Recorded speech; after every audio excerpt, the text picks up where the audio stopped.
Hindi ito generic, kumbaga, na branding? Hindi po, Sir Ted. Oh, Kasi ilalagay mo doon yung, let's say Miller po, let's say ako Miller. Dapat ilagay ko doon yung pangalan ko eh. Na ako Okay. nagbili ko. So kung yung Miller mismo, lalagay mo yung company name mo, kung kailan mo ito giniling.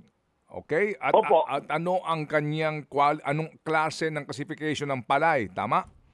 Opo. Okay, sige. So kung ikaw magpapagawa niyan, saang lugar ba pinagagawa yan at ang timetable nito kung ikaw mismo ang susunod dito sa utos ng DA? Actually, pag magpapagawa kami, let's say dito sa Tacloban, diyan kami nagpapagawa sa Manila. And sometimes yung mga gumagawa sa Manila, in-order nila ito minsan sa China. Okay. Oo, so made to So order. actually, it takes around approximately 3 to 4 months. Oo. Kapag ganyan, pwede mo bang ibenta yung luma mong mga sako, ma-recycle mo? Pwede po maibenta po, Sir Ted, yan, pagalagyan ng palay for storage purposes na lang po yan. Okay, sige. Kung sakasakali. Oo.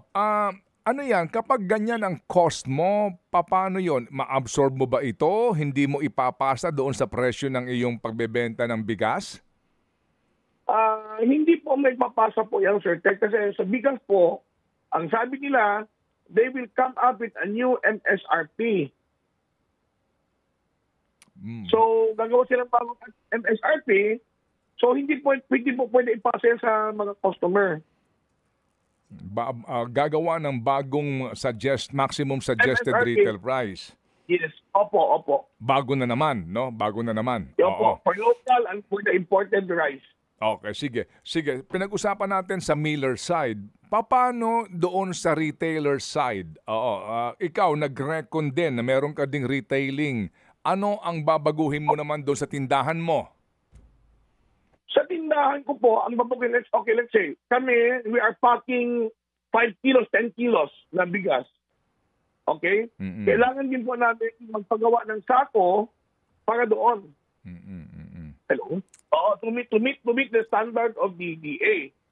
Number 2, yung mga rice boxes namin, siguro kailangan namin retokehin, paano namin ilalagay yung mga detalye.